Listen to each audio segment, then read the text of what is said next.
said I would keep you updated with this pregnancy. But I want to backtrack to the beginning of this pregnancy and how I found out, which was really crazy because, you know, most of you know that I had a second trimester loss back in August of 2019. It was pretty devastating. It was very heartbroken, but, you know, thank God we've managed to move forward and, you know, continue on with life, you know, with the grace of God. So, however, after that loss, my menstrual haven't been exactly like on track. So it's been kind of funny. And I actually thought that it was so funny that I actually thought that I was coming up to like menopause. Like I thought menopause was like around the corner. Like my body was preparing to go into menopause status.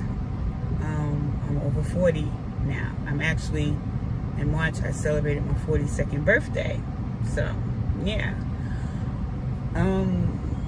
So it was crazy because I'm tracking my menstrual, not because I'm thinking I'm pregnant, not because I'm looking to be pregnant, because that wasn't the case. Because the last pregnancy was so traumatic. I was kind of, you know, done. I didn't want to experience that again. Like, it was very traumatic. People don't understand. So, however, I was tracking my menstrual because I was planning on making an GYN appointment to start talking to my doctor about menopause, and so I could explain to her how my menstrual was going on and happening. So, however, I noticed in November, December, I noticed that my menstrual was off. Like, it was really late this time. November, it was like it came for like a day or two and then kind of stopped. And then December, it was just kind of just like completely, it never showed up. So here I am thinking, okay, dang, menopause is just gonna creep up on me just like that. Like, dang, okay. But something told me just to take a pregnancy test. So I went to the dollar store and I got a pregnancy test. I didn't even tell my husband. I just took a pregnancy test. And it was actually the day after Christmas. I went and got a pregnancy test. And lo and behold, it was a positive. We were pregnant.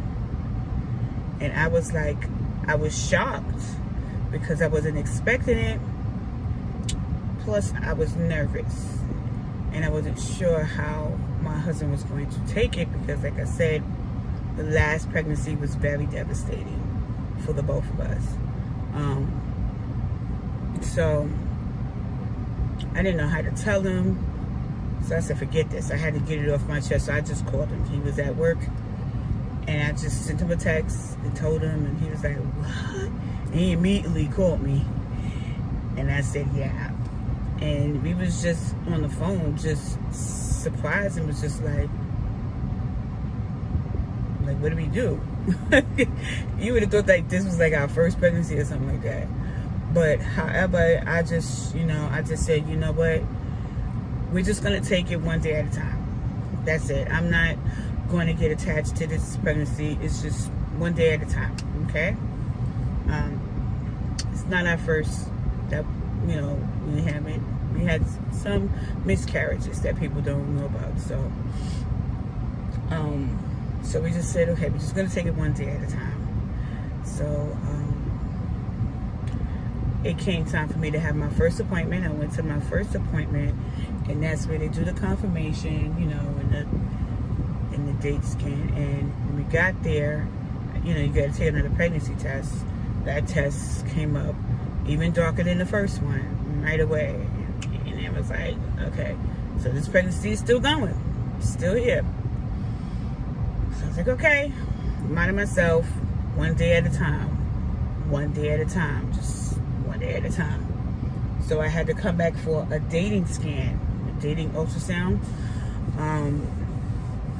And when I came back that day, that morning, I was just like, don't get attached. Don't be wooed by anything that you see. You know, I think it was about 9 weeks. And it's like, don't get attached. So I went in, they called me in, and they started the ultrasound, and the lady did her examination and was looking around and stuff like that. And then she was like, okay, we do see a pregnancy. There is a pregnancy. We do see a baby. However, there's no cardiac, there's no heartbeat going. There's no heartbeat. There's no cardiac activity going on. And I said, oh, okay. And I said, it's no problem. It's all right. It's like, you know, this baby, you know, he wasn't even trying for this baby anyway, so it's okay whether it works or not. No big deal. You know, that's what I'm telling her. And the nurse looked at me and she's like, what are you talking about? She's like, what if you're just a little bit early? What if you're like a day or two earlier than you thought? It's just a day or two off from what you think you are. So what if this pregnancy actually does work? And that's when it hits me. It was like, dang, what if it do work? But me, I'm protecting myself. I have a wall up because I don't want to get attached and get hurt again. So I put a wall up. And so I'm like, well, so as I'm leaving, I said, well, you know, if it is, it is. If it's not, it's not. It's okay. And so, because I had an ultrasound before where they saw, you know, a baby in cardiac, but the cardiac activity was like at 90. And if it beats like that, 90 beats per minute, chances is that the pregnancy is going to fail. So that too, I was just like, whatever. But anyhow, so I told my husband, I said, well, yeah, there is a baby. The baby is in there. There was no heartbeat activity, but, you know, so they wanted me to come back in 2 weeks. So I came back in 2 weeks, once again, wall up, and I'm just like, but prior to me coming in, I was extremely sick. I couldn't get out of bed, very nauseous. I didn't puke because I don't really puke, but very nauseous, extremely hungry. Like no matter how much I ate, I still wanted more. So I came to this appointment, this ultrasound. Mind you, my husband's not here because I told him I don't want him to come to the earlier things. Like, let me just, you know, don't even worry about it because it don't make sense for both of us to be disappointed at the same time. So I'll just go by myself and just handle it because I have that wall up. And I'm going to have that wall up for us. So they called me in for the ultrasound.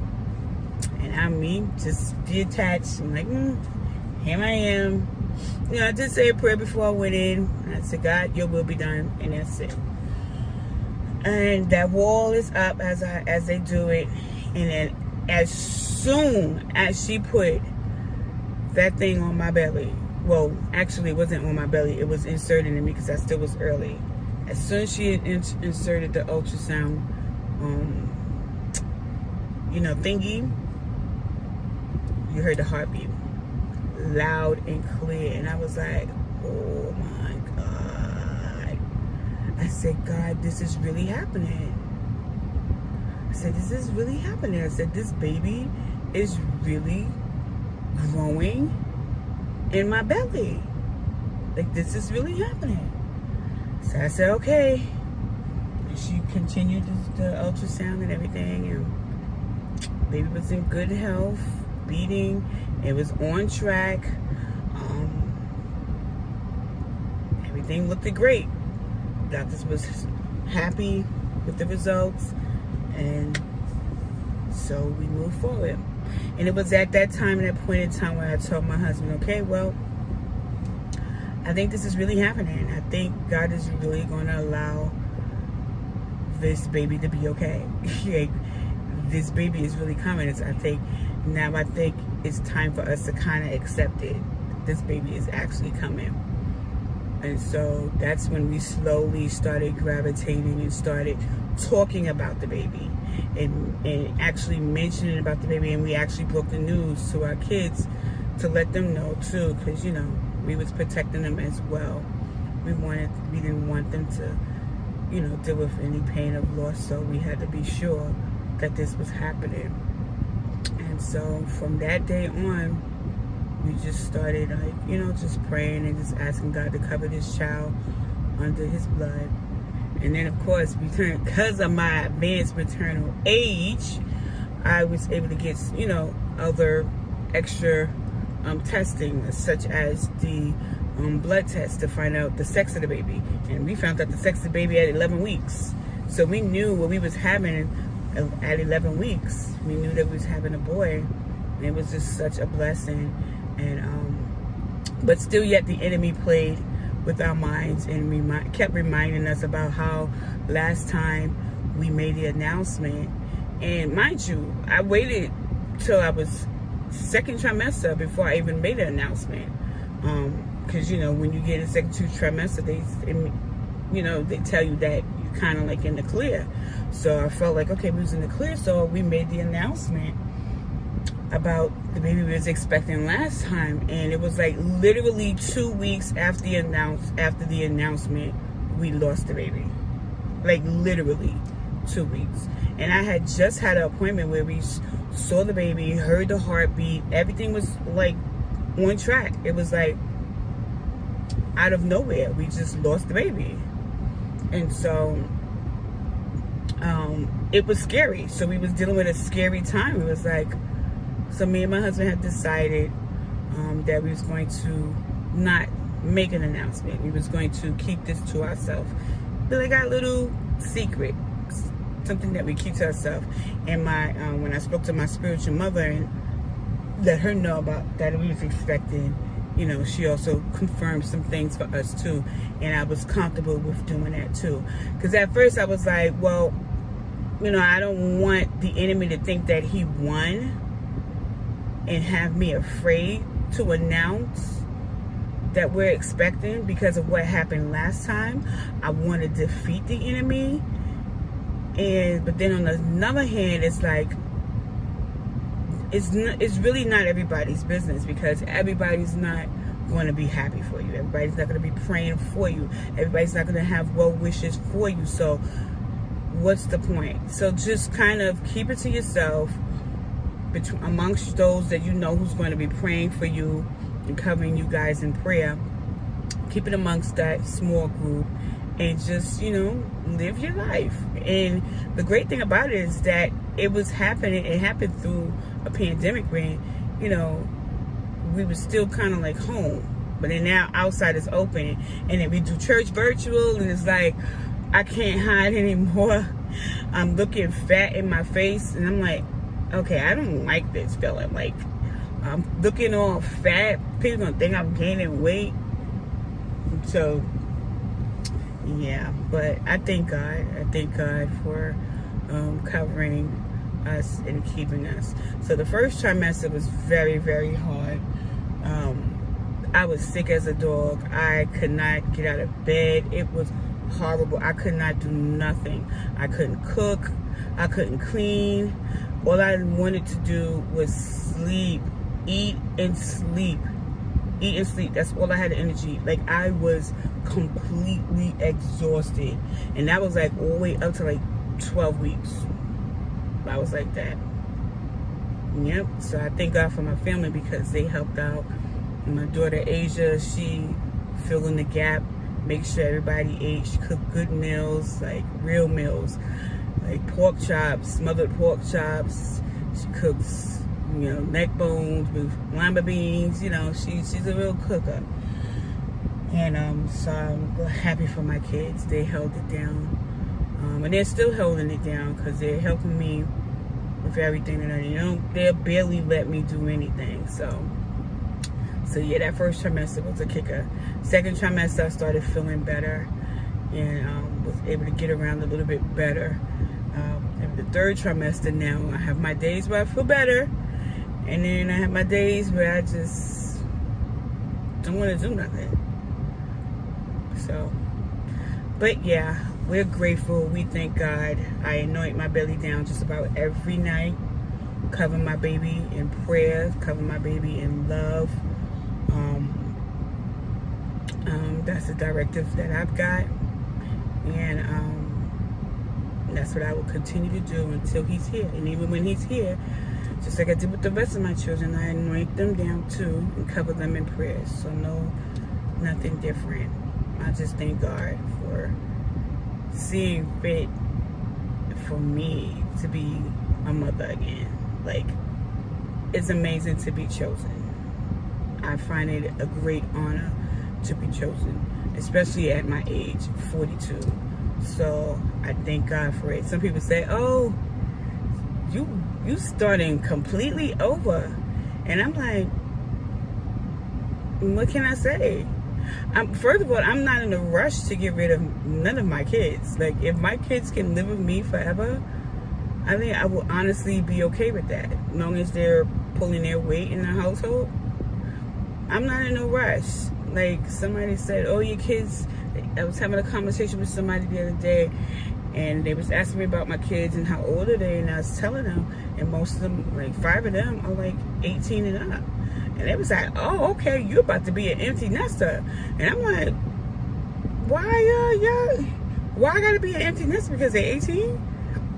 Our children are not ready to go out and be on their own at 18.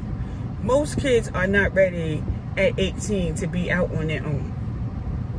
So I want my children to be fully, they're not going to be fully established, but I want them to be better prepared than I was and my husband was when we went out on our own. My goal is for them to go and to never return, but have the option to always have the option to return.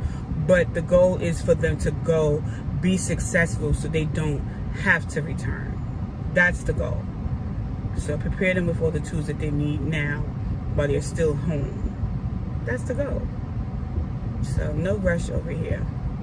So yeah, so baby boy is due the end of August. But like I said, I will be induced 2 weeks earlier at 38 weeks due to high blood pressure and to get ahead of preeclampsia if it happens to be so. So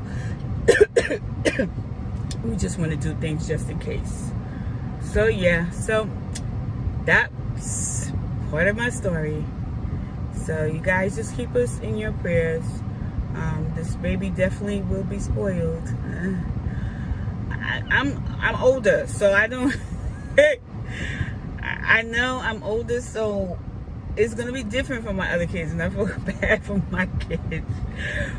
But my kids were spoiled too. The rest of them are spoiled, so they can't even say anything. So, but just keep us in your prayers. Yeah, and we're excited. We can't wait to meet him. Can't wait to meet him. Curious what he's gonna look like, who he's gonna favor. So yeah, take care, guys. Love you. Bye bye.